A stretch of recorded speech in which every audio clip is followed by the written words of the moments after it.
चलो यहाँ पर जो मैंने आपको ऊपर पहेलियाँ करवाई है ना, उनके आंसर हम देखते हैं वर्कबुक में। हरियाली कौन फैलाते हैं? तो पहले का आएगा हरियाली पेड़ फैलाते हैं, पहले में आएगा बी ऑप्शन। दूसरा, भूतल के रखवाले कौन हैं? भूतल यानी कि धरती, धरती के रखवाले कौन हैं? तो पर्वत। पर्वत कहता है क्या करता है? वो पकड़ के रखता है, ज़मीन को जकड़ के रखता है एकदम। ओके, चलो, नदियों का उद्गम स्थान कहाँ से होता है? तो नदियाँ कहाँ से निकलती है? पर्वत से। तीसरा, तरबूज प्यास बुझाकर क्या पूछता है? तो हाल पूछता है ना। तरबूज कहता है ना कि मैं प्यास बुझाऊं तब पूछूं मैं हाल। तीसरा, कौन कभी पतला और कभी मोटा हो जाता है? तो हमने पहेली में देखा जैसे कि चांद कभी पतला और कभी मोटा हो जाता है। चलो अब ये वाला देखेंगे हम, पेज नंबर 41। यहाँ पर ये पूरा नहीं आ रहा है। Okay, wait.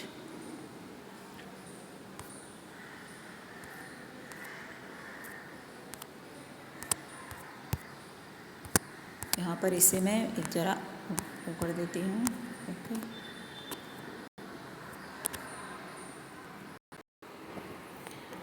अब है खाली जगह। पहले में आएगा नदी के पानी से खेतों की सिंचाई की जाती है, पहले में आएगा खेतों की। दूसरा, पर्वत पर बड़ी संख्या में क्या उगते हैं? पेड़ उगते हैं। ओके, चांद बच्चों का क्या है? मामा। चांद बच्चों का मामा है।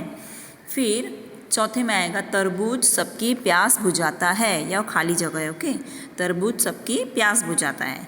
फिर फिफ्थ में आएगा चिड़िया गगन की सैर करती है। कहाँ की सैर? गगन यानी कि आकाश की, आकाश में घूमती है। फिर है सही वाक्यांश चुनकर विधानों को पूर्ण कीजिए। पेड़ अपने जीवन को सफल मानते हैं क्योंकि, पेड़ अपने जीवन को सफल मानते हैं क्योंकि इसमें उन्होंने लोगों को मधुर फल दिए हैं, है ना। पेड़ हमको फल फूल देते हैं ना। चलो दूसरा, नदियाँ प्यासी रहती है क्योंकि, इसमें आएगा ऑप्शन बी, वे अपना पानी स्वयं नहीं पीती। तीसरा, चांद की कोई बहन नहीं है फिर भी बच्चे उसे क्या कहते हैं? मामा कहते हैं। चलो प्रश्न उत्तर देख लेते हैं अब ज़रा। पेड़ हमें किस तरह सुखी बनाते हैं? तो पेड़ अपने फूल, फल, जड़, छाल और बीज देकर हमें सुखी बनाते हैं। पर्वत किनके उद्गम स्थल हैं? पर्वत नदियों और झरनों के उद्गम स्थल हैं। उद्गम स्थल यानी कि वहाँ से निकलती हैं, है ना, नदियाँ और झरने। फिर चौथा, तरबूज बाहर और अंदर से कैसा होता है? तो ये आपको पता होगा, तरबूज बाहर से हरे रंग का और अंदर से लाल रंग का होता है। प्रत्येक हाथ के कितने सेवक हैं? प्रत्येक हाथ के 5-5 सेवक हैं, है ना। 5 उंगलियां रहती है ना, तो उसको सेवक कहा गया है यहाँ पे। चिड़िया की क्या विशेषता है?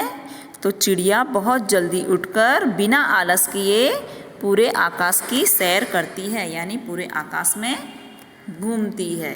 ओके, चलो ये हो गया हमारा पेज नंबर 41। अब देख लो आप पेज नंबर 42 का। यहाँ पे निम्नलिखित प्रश्नों के उत्तर लिखिए। वो मैंने पेंसिल से लिखा है, आपको वो दोनों नहीं लिखने हैं। ओके, ये जो नीचे वाले हैं समानार्थी शब्द वही देखेंगे अभी हम। पहेली यानी कि समस्या, फिर हस्त यानी हाथ, तन का अर्थ होता है शरीर, भूतल यानी कि धरती।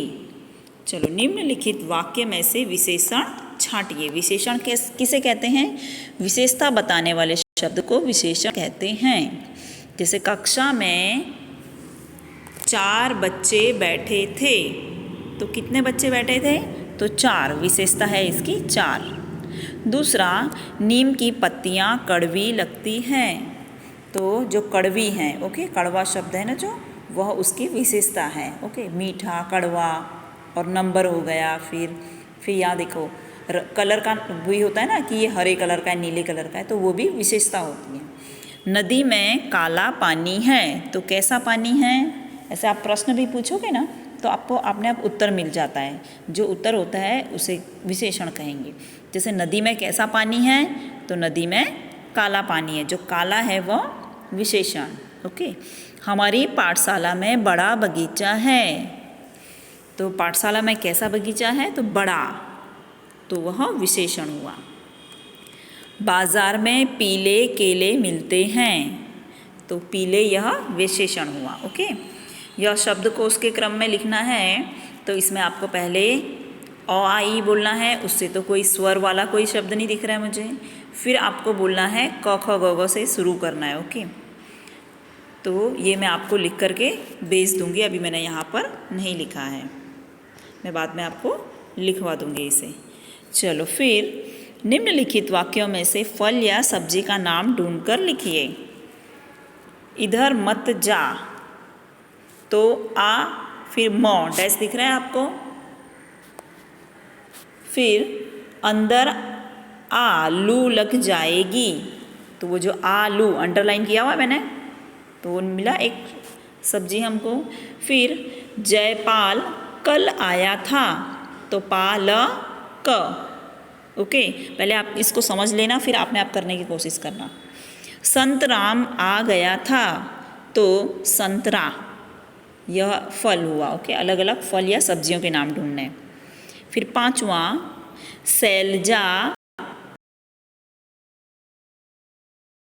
यहाँ पर हमने से डैश किया है जा और मुन, जामुन। ओके। फैला हुआ काम अब सिमट रहा है तो यहाँ पे देखेंगे मटर, लास्ट में मैंने अंडरलाइन किया है, नहीं की है वो मैं कर लूँगी। सिमट है ना, फिर रहा तो मटर, मटर। ओके। फिर ये लास्ट वाला है, यह एक्टिविटी है। नीचे दिए गए वर्ग पहेली में से सार्थक शब्द में घेरा लगाइए। ओके। मधु, फिर बादल, अलग अलग शब्द ढूंढने हैं। मैंने यहाँ पर आपको करके दे रखा है, वो आप लिख लेना। चलो अब नीचे वाला, निम्नलिखित वाक्यों में विराम चिन्ह। ओके।